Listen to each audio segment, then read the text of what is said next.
Acum îmi pregătesc setările pentru acest antrenament specific. Vreau să văd timpul pe fiecare tură pe care îl dau. Vreau să văd ritmul cardiac. Da, pace-ul e mai puțin relevant, îl știu pentru că știu ce viteză trebuie să scot pe 400 de metri. Tema antrenamentului de astăzi o să fie ceva specific pentru half, încălzire, câteva lansate de deschidere și după aceea o să facem de 4 ori 2 km. Vreau să-i facem la threshold. Pentru asta o să și măsurăm, dar o să mergem foarte mult pe feeling. O să facem 4 ori 1 km, puțin deasupra thresholdului, deasupra pragului lactat și ultima parte o să fie 10 minute la ring de cursă, la ring de half. Asta înseamnă că ești sub prag lactat. De fiecare dată mă voi opri, voi lua măsurătoare și voi corela feeling-ul pe care îl am cu timpul obținut și cu lactatul, ca să-mi dau seama dacă suntem pe direcția bună. Acest stimul deja este repetat a doua oară în ciclul ăsta de pregătire. După Timișoara m-am resimțit vreo 2 săptămâni și ceva și am fost destul de aiurea cu gambele. Mi-am revenit, sunt binișor, aș zice, sper astăzi să pot să fac. Am avut febră aproape 2 săptămâni de zile, 2 săptămâni nu am alergat și după aceea când m-am apucat, febră musculară, extraordinar cum este corpul uman. Așa că am luat-o ușurel, vreo 1 săptămână și jumătate, am început gradual. Hai să vedem astăzi ce valori ies și ce viteză ne iese.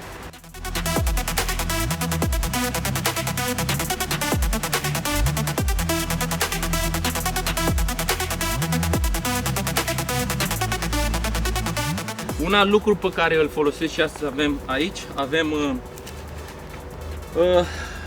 un set de senzori de la Train Red, sunt Fire-ul, și un set de senzori de la Moxy, senzor de oxigenare pe care o să-i și pornesc.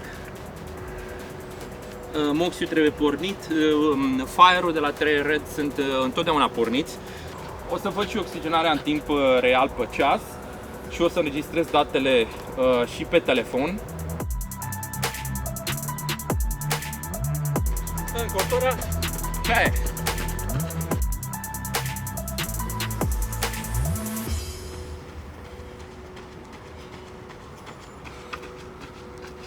Bun.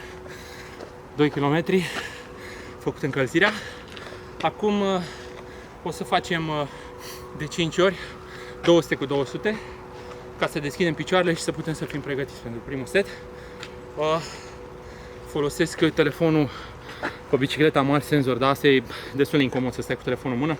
Partea stângă, stâng și drept, astea sunt Train Red-ul, astea sunt Moxy. Exact ce trebuie, sunt încălziți, se vede cum stau, cum încep senzorii să mușchii de fapt, se ia din ce în ce mai mult oxigen înapoi, de aia cresc cifrele, pentru că nu mai consumă corpul oxigen și atunci mușchii nu mai consumă oxigen și atunci corpul se încarcă înapoi de oxigen. Ok, pare bine. Începem. O să le folosim pe primele ca antrenament, o să le folosim la primele intervale până identificăm threshold-ul și după aia le lăsăm.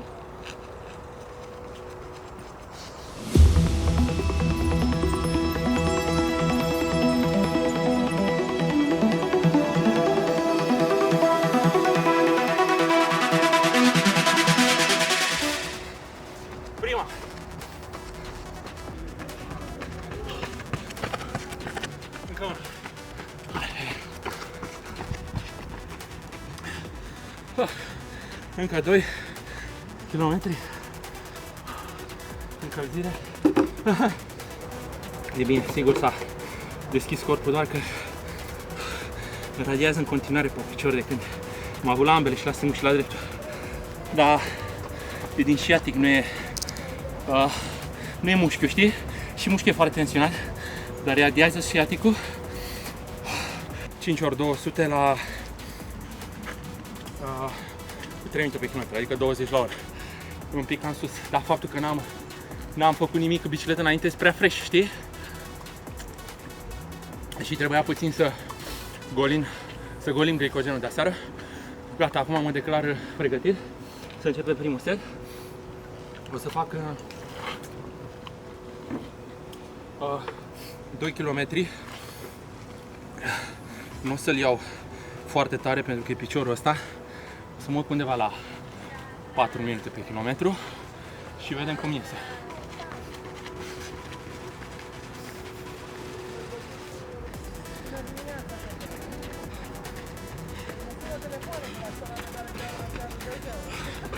Prea tare. Prea tare. Ce fac fetele, Pedro? Care are? Acum mă simt. Asta nu mai trebuie să prag. Asta e un marker foarte bun în momentul când pierzi mișcarea. Că nu mai poți să ții mișcarea când te dezintegrezi. Alea sunt primele semne că ești peste prag. Chiar bine ești. Mă aștept să vedem niște valori destul de mari. Spre 6 chiar. 3, prea tare, am zis că plec la 4. Am făcut la 3, 4, 5, 3, 4, 6 a ieșit. 7, 32. Ho, ho, ho, ho. Super mult, super. Asta pentru că sunt foarte fresh. Și a fost prima 7 jumate. Se acumulează întotdeauna nu numai intensitatea, dar intensitatea mixată cu durata. Treaba bună este că acum, la următorul, eu fac o poză întotdeauna ca să am. Treaba este că acum, la următorul, o să fie din ce în ce mai bine. Se resimte durerea pe gamba stângă, radiază din sciatic. Dar ce trebuie să faci în situațiile astea? Nu trebuie să alergi cu piciorul foarte sus, pentru că se întinde de la lombar pe gluteu și întinzi și mai mult nervul. E exact acolo la limită, dar 3,45 a fost prea tare. Acum o să alerg mai încet. 1,30 pe 400 de metri, acum o să alerg la 4. 1,37 pe 400 de metri și mă aștept să văd niște valori mult mai bune. Mă aștept să văd sub threshold, să văd 3 jumate, 3, cam așa. Așa că să-i dăm drumul.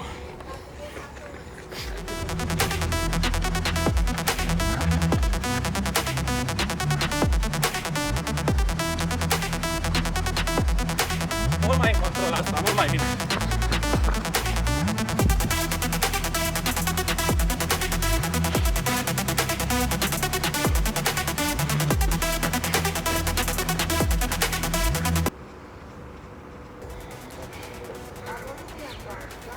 Să vedem. Prima am plecat-o prea tare aia. De-aia m-am umflat așa. N-am zis nota, dar a fost undeva între 9 și 10. Acum asta între 8 și 9. Care e șmecheria? Este că pleci încărcat. Spre exemplu, adineauri 7 jumate cât am avut. În cele 1 minut 45 cât a fost pauză statică, nu scoboară atât de mult lactatul. Probabil că pleci la 6, 6 și 6 jumate. Deci practic tu ești peste threshold și tot alegi acolo. Acum asta vreau să zic că mă așteptam la 4 jumate, 4,8 și am alergat cu 4,05 a fost. Pe ultimele două am pierdut.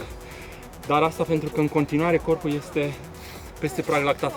Acum o să alerg tot la nivelul ăsta, tot cu 4 și mă aștept să coboare la 3 jumate, 3,8 sub threshold. Adică să metabolizeze lactatul în timpul alergării, asta ne interesează. Exact aici, neapărat cum am făcut acum, să-ți notezi sau să spui la cineva sau să ții minte, trebuie să dai o evaluare foarte onestă. Adică tu nu poți să alergi să fii mort și să zici că ai dai 5 din 10. La prima a fost 9 din 10, acum 8 spre 9. Trebuie să corelezi cu valorile pe care le ai din sânge și cu feeling-ul tău. Și trebuie să duci întotdeauna la cum simți corpul. Dacă respirația o pierzi, dacă mișcările te descompui și te dezintegrezi și nu mai ai ritmul, e clar că tu ești mult în anaerob. Trebuie să fii, ca să alegi pe prag lactat acolo, trebuie să doară, să muncești, dar trebuie să fii în control. În momentul când simți că înțeapă atât de tare, s-a dus, la revedere. Dacă pierzi brațul, piciorul, pierzi cadența, ritmul braților, la revedere, scade ritmul. Vrem să facem toleranță și adaptare ca să producem economie pentru distanță lungă. E bine! Nu e ușor. 1.33, da, repede!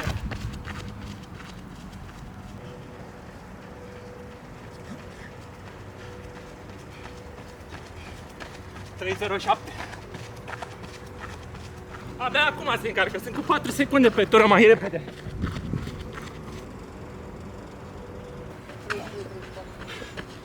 Hai. 7.56. La altele 2 km marea șmecherie este că poți să-ți dai seama întotdeauna după 3 ture, 3 ture jumătate. Dacă ești unde trebuie, primele 3 sunt ușoare, zici că poți mai tare. Dar ultima, ești exact acolo. Hai să vedem, aștept tot așa, 4 și puțin. Ui. Cu cât se activează enzimele specifice de lactat, cu atât efortul devine mai tolerabil și nu o să ne surprindă să vedem la următoarele că o să ne apropiem de primele. E absolut fiziologic normal să vedem asta, întrucât eficiența metabolizării lactatului prin reconversie în piruvat se întâmplă la o rată din ce în ce mai mare pe măsură ce operezi în zona în care trebuie. 5-10 secunde, dacă te duci mai sus, pe kilometru, 10 secunde e mult. Deja încetinești metabolizarea lactatului. La revedere! Uite, ce înseamnă? M-am dus cu doar 5 secunde, mai sunt 5. Stai să arătăm și la cameră. 5, vreau să văd 4,5. Da? 5, 5,2. Prea sus. Nu înseamnă că nu pot să le fac, pot să le fac, dar lucrez un stimul, adică aplic un stimul care îmi solicită o altă zonă. Ce fac asta? Produc foarte multă încărcare într-o zonă pe care nu o doresc, da? Riscul de accidentare și riscul de supraantrenament este mult mai ridicat. Pentru că dacă tu torezi mașina, mergi numai, să zicem, între 4.000 și 5.000 de turații, un drum, motorul ăla, buc și tot ăla, dar dacă tu mergi la 2000, mai treci pe la 4.000 și la 2.000 jumate, mă interesează zona aia. Aveți cum e la mașină, toate ceasurile au pe mijloc, așa zic șoferii, dom'le, unde e cadranul, unde bate rotația, ăla e ideea lui ei. Dacă sus ai 3.000, că dacă mașina are 8.000 sau cât e spor, o duci la 4.000 și dacă mașina are 2.000 jumate, ăla e zona optimă de consum. E cam așa și aici. Bun, acum o să schimbă puțin paradigma, faptul că nu am mâncat nimic și o să începem să luăm niște carbohidrați în formă lichidă. Ultima de 4x2, hai!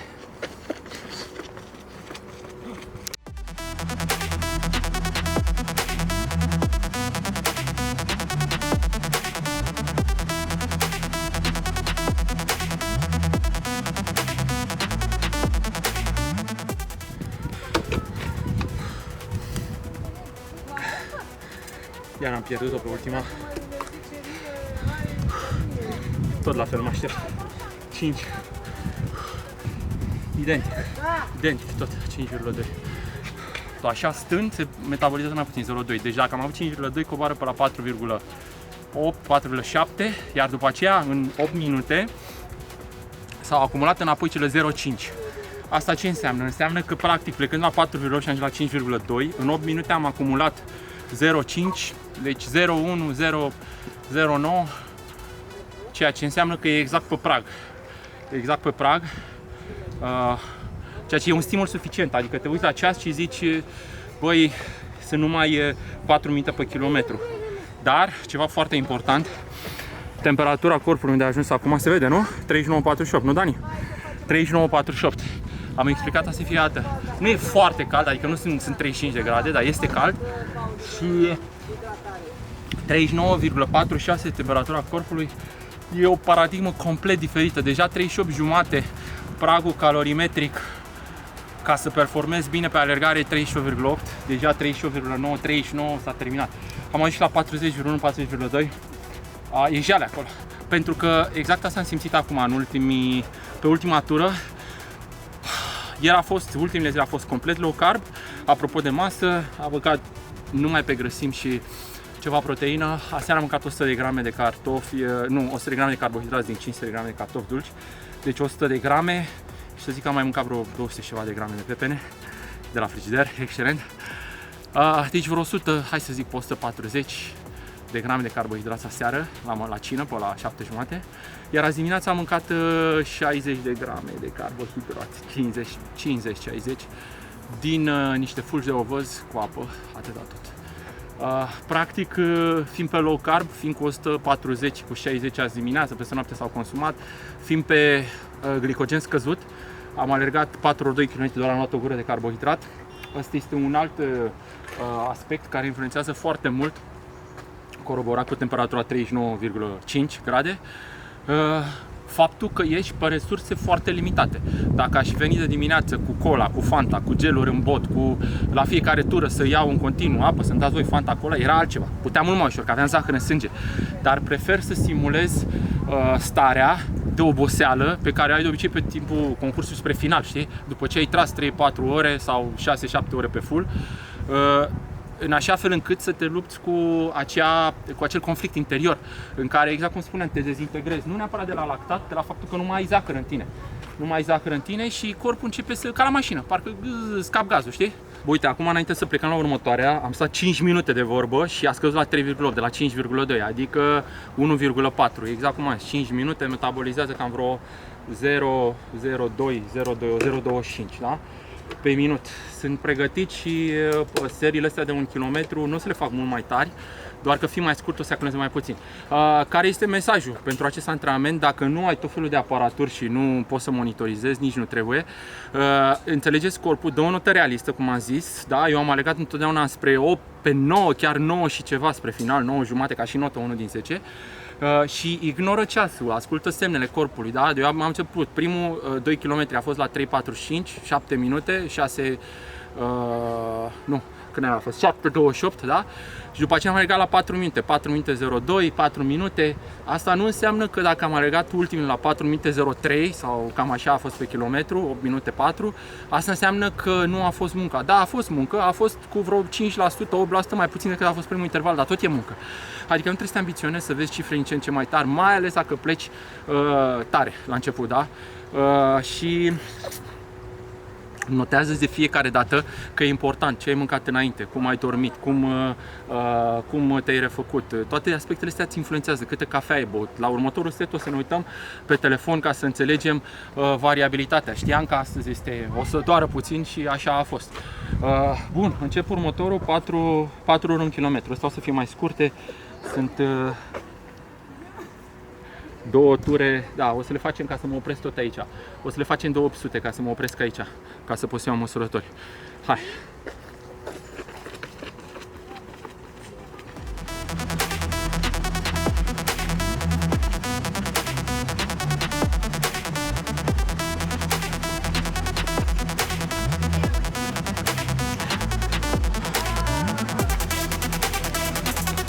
Doar cu apă 10-5 secunde și plecăm.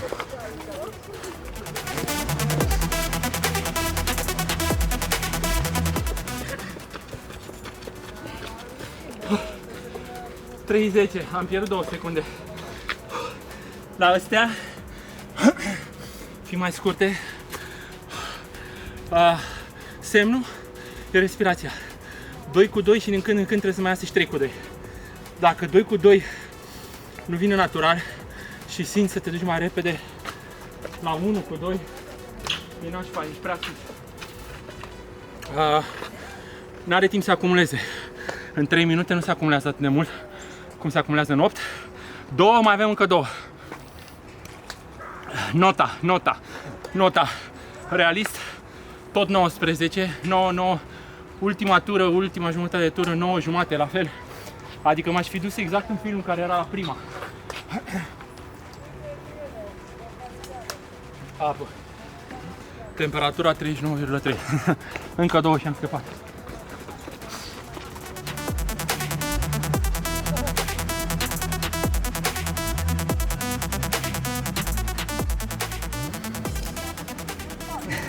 Exact asta e senzația.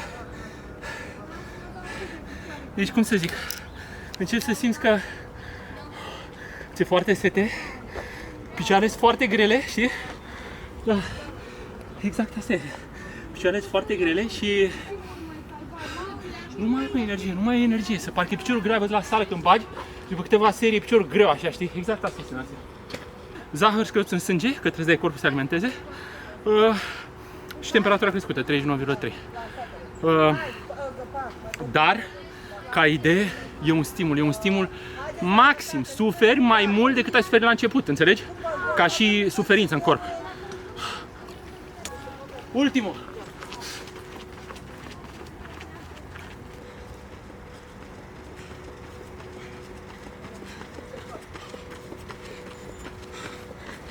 Uh, 3:09 finish. Bun, ce venea acum în cap? Ăsta e motivul pentru care există foarte mulți băieți pe piață din triatlon care aleargă viteza asta la long run-uri, adică pentru cei care nu știu, aleargă duminică dimineața câte 2 ore, 2 ore jumate la viteza asta. E foarte bine, bravo lor. Dar ăsta e motivul pentru care atunci când sunt în formă foarte bună, mai trebuie vreo 8% ca să ajung acolo. Asta este viteza la care alerg un half și asta e viteza la care băieții aceia alergă și un half. Pentru că, nu uitați, economia e mult mai importantă decât toate celelalte și dacă faci alergări încărcat cu motorul, cu rezervorul maxim, 4,4, exact pe threshold, 4,2, e ușor, poți să le faci, dar nu e același stimul, da? Concluzia, acum am alergat pe stomacul aproape gol, mă rog, 60 de grame de carbohidrați. Am folosit doar 2 guri la jumătate după ce am făcut 4 ori 2 km, 10 grame așa de gust ca să simtă creierul, în rest numai apă. Am alergat pe aproape, se zice empty, da, când ești pe gol, fără glicogen în tine. Un lucru de ținut minte, întotdeauna când facem distanță lungă, orice antrenament îl începem tare și ne ducem către ușor, puțin deasupra zonei în care vrem să operăm. Da? Dacă eu vreau să alerg full aici, încep tare, niște intervale de 1 km, să zicem, după aia alerg din ce în ce mai lungi, de 2 km, de 3, de 4, de 5, chiar de 10, dar ca intensitate să operez puțin deasupra full-ului. Deci întotdeauna începem tare, terminăm încet pentru distanță lungă. Pentru distanță scurtă e pe dos, începem încet, terminăm tare, în așa fel încât să producem toleranță la lactat cât mai mult pe distanță scurtă. Pe distanță lungă vrem să îmbunătățim economia la efort submaximal. Aceste antrenamente, cum cei Răzvane, le fac pentru că în octombrie mergem în California și vrem să facem un full la 8 ore jumate, dar până atunci avem peste o lună de zile Belgrad și Mamaia și atunci aplic un stimul de vreo 3 săptămâni în care îmbin la mijlocul celor 2 teorii, în care încep tare și mă țin de acel tare fără să încerc să forțez nota. Deci am început, antrenamentul de asta a fost 5 ori 200 de metri, cam cu 3 pe minute pe kilometru. După aceea am făcut 4 ori 2 km, primul la 3,45, după aceea următor la 4 minute și după aceea am făcut 4 ori 800 de metri la 3,52, 3,55, 3,57. Cu pauze, cam 2 minute au fost la 2 km și cam 30 de secunde la 800 de metri. Ăsta a fost antrenamentul astăzi pentru cei care ne-au urmărit. Takeaway, țineți minte, fii foarte onest și cinstit când dai nota. Da? Eu astăzi am operat numai în note de la 9, unele alea de 2 km la început erau între 8 și 8 jumate, sub 9, dar restul toate au fost la 9, 9 jumate ca feeling interior. Am corelat, am văzut foarte multe citiri astăzi între 4 și 5, au fost câteva la 5,2, prea sus, sincer să fiu, au fost prea sus. Dar faptul ăsta se datorează că am fost fresh, n-am făcut antrenamente câteva zile și doar în weekend, duminică, am dat un mic stimul, 3 ori 1 km la ritmul ăsta, ca să văd dacă mă doare. Și practic de 3 săptămâni și jumătate n-am făcut mare lucru și când nu faci 3 săptămâni și jumătate, mulți mă întreabă cât pierzi și cum pierzi. Chiar dacă menții și faci o bicicletă, de exemplu, chiar dacă menții și faci un not, se pierd, aș zice, în funcție de cât de activ ești și ai avut 5, 8, chiar 10% în 3 săptămâni, dacă n-ai lucrat mișcare respectivă, alergare, de exemplu. Asta nu înseamnă că ăștia 8%, 10% nu revin, dar îți trebuie iar la fel, 3 săptămâni, o lună de muncă, 4 zile din culturism, regula, 3-4 zile trebuie să aplici stimul, dar stimulul trebuie să fie controlat. Dacă eu am făcut duminică și acum este joi și am făcut și mă hazardăm și obțineam numai cifrele de 7 și asta, păi eu sâmbătă nu mai fac, eu acum intenționez sâmbătă să fac un alt stimul puțin mai scăzut decât ăsta, dar după o bicicletă lungă. Un alt lucru pe care vreau să îl arăt, cred că se vede aici, Dani, eu am văzut de azi dimineață, cei care știu folosesc Oura, mai am și UP, dar nu-l port, acum Oura. 127 variabilitatea de azi dimineață, 39 a fost ritmul în repaus azi dimineață, ritmul bazal, respirația 12,2. Aceste citiri eu le știu ca trend și trendul meu de 127 este unul ridicat. Observăm că trendul la ultima vreme e undeva la 90 media și când mă duc la 120, 110, 127, te bucur că vezi o valoare ridicată. Dar eu asta explic la toți cei care folosesc unelte de monitorizare, fie cu o centură dimineața în primele 5 minute, 10 minute la trezire, fie cu UP, fie cu Oura, fie cu Polar, cu Garmin, cu ce vrei tu. în momentul când vezi niște HRV-uri ridicate, nu înseamnă neapărat că e momentul să dai, înseamnă că corpul se află într-o perioadă după compensare, în supracompensare, și dacă nu se întoarce la baseline-ul la care ești tu ai intrat în procesul regenerativ de supracompensare, în procesul post-regenerativ de supracompensare, și s-ar putea exact ce s-a întâmplat astăzi, când m-am trezit dimineața, am zis, wow, ce cifre, dar wow, știi pe baza experienței că o să sufăr. Corpul încă n-a închis fereastra. Ideal ar fi trebuit stimulul ăsta, ideal, să-l dau abia mâine. Să-l dau abia mâine, pentru că așa a răspuns corpul. Chiar dacă teoria începe la 4 zile, corpul meu a răspuns abia mâine. L-am dat astăzi, am suferit puțin mai mult, dacă îl dădeam mâine, probabil că valorile erau mai bune și viteza mai mare și valorile mai bune, dar e ok. Asta a fost. Ne revedem la antrenamentele următoare, să monitorizăm și unul de bicicletă. Ia uzi, băieții s-au apucat de treabă. Unul de bicicletă și unul de not. Stați pe aproape și țineți-vă de treabă.